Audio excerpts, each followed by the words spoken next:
from Grand Rapids. And my friend Gislan, how you say Mississippi is the way you say Mississippi. That's where I come from. Why are we here? What is our intention? What is the purpose of this gathering? When we leave today, will we leave with a warm heart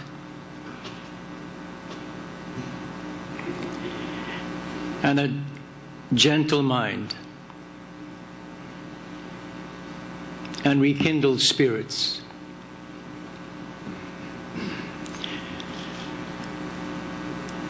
Ninanas kumao kisyogi maakan kawesk eniganit. I thank our national chief for being a good leader. Egamina ninanas kumao kisyogi maakan ependap migwek. Taginwap migwek kawesk tagiskeni migwek. And I also thank the Prime Minister for coming to see us, so that he could understand us, so that he can know us. I speak here for the treaties. That is my purpose here.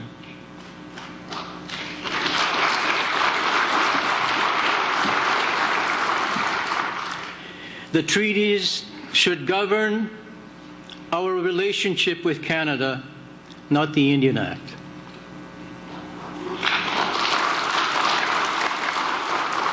A few years ago, I asked a very important elder, in fact, when I was a national chief, Mr. Prime Minister, and national chief, what I should do about the Indian Act. And he said to me, Act Indian, not Indian Act.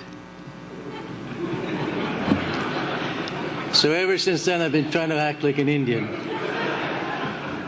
But when you become a chief, you should learn that even though you want to remain an Indian, the Indian Act is in the way.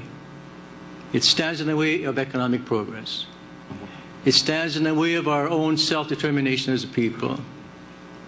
It stands in the way of even defining who we are as a people and who can belong to our nations. It's not just a big hole. It's an obstacle. The treaties should be the foundation of a vibrant and rich economy for First Nations, not the meager contribution agreements we now get for education, health, infrastructure, and so on. The treaties should be respected and honored by Canada and not sit aside in the National Archives of Canada. The treaties should be implemented for the mutual benefit of the signatories. Not just Canada should benefit from the natural resources on our traditional lands.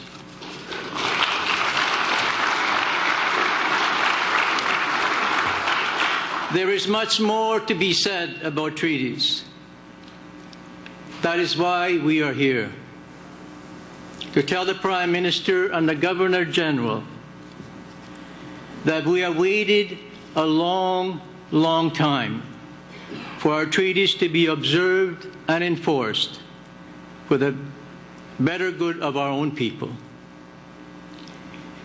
It is time to resume those discussions, long started many centuries ago in some cases by our ancestors with the Crown. Therefore, today, as we have done many times in the past, we ask and we seek the dialogue from the Government of Canada so that we can begin to implement our treaties in accordance with their spirit and intent. We believe, as treaty nations, that the way out of poverty for us is for the full implementation of our treaties, pre-Confederation and Treaties 1 to 11.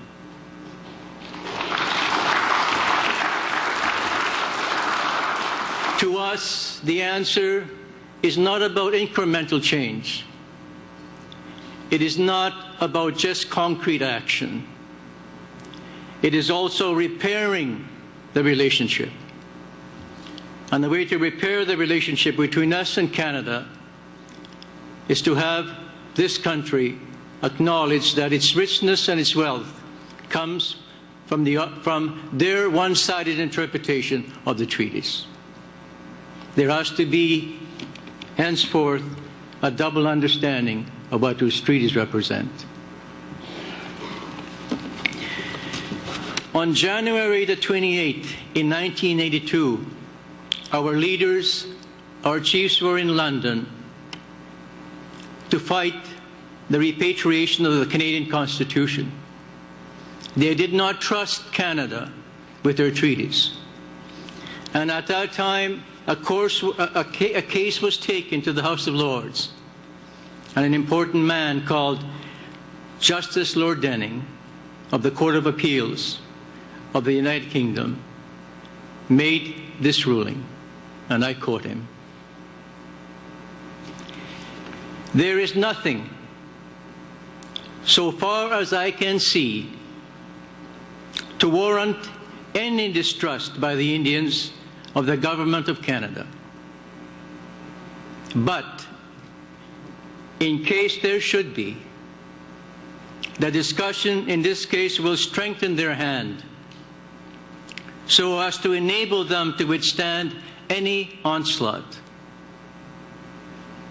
They will be able to say that their rights and freedoms have been guaranteed to them by the Crown, originally by the Crown in respect of the United Kingdom, now by the Crown in respect of Canada, but in any case, by the Crown. No Parliament shall do anything to lessen the worth of these guarantees. They should be honored by the Crown in respect of Canada, as long as the sun shines, rises, and the rivers flow. The promise must never be broken." End of quote.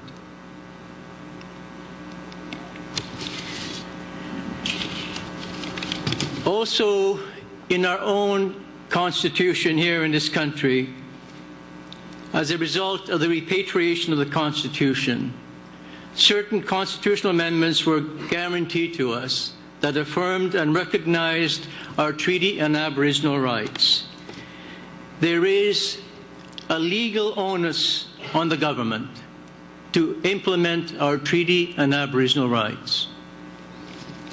On the other hand, as a people, as First Nations people, we should not depend on the Supreme Court of Canada to define what our rights are as a people and what these rights mean in practical ways.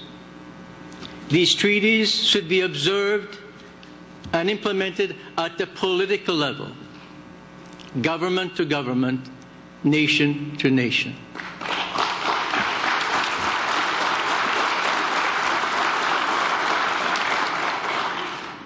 Do we trust Canada? We want to trust Canada.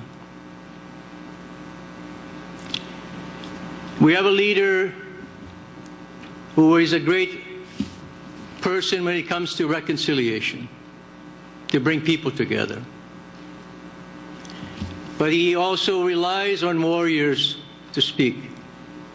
And we have many warriors across the country. We are a peaceful people. And we are very patient. But now we say to Canada, it's time to act. The Governor General said something so important this morning, I wanted to quote him. He said, "When trust is strong, many things are possible." We have to build that strong trust. We have to rely on the Prime Minister and our national leader to build that strong trust. Many things can be accomplished through policy and through law, but nothing can defeat a personal commitment by men and women. Mr. Prime Minister, we intend as a people to ensure that our treaties are respected by Canada, and we depend on you to make it happen. You are the head of state. You have the obligation under the Crown to implement these treaties.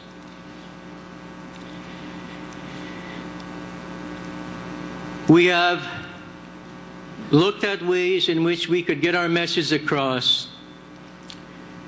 We have even considered, if necessary, going back to Britain to remind them what Queen Victoria promised to the Indian people in this country. We may not have to do that, but we will if we have to. And that is not a threat, far from it.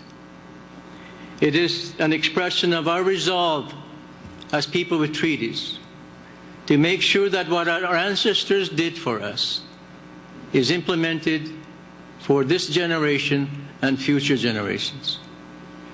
From there we will all rise up. The treaties, if they're properly understood, will give us a treaty-based economy that will lift up our people from all the poverty we experience. It is not in the Indian Act that will do it. It is not the Governance Act that will do it. It is not the Land Management Act that will do it. It'll be our treaties, and that's commit now.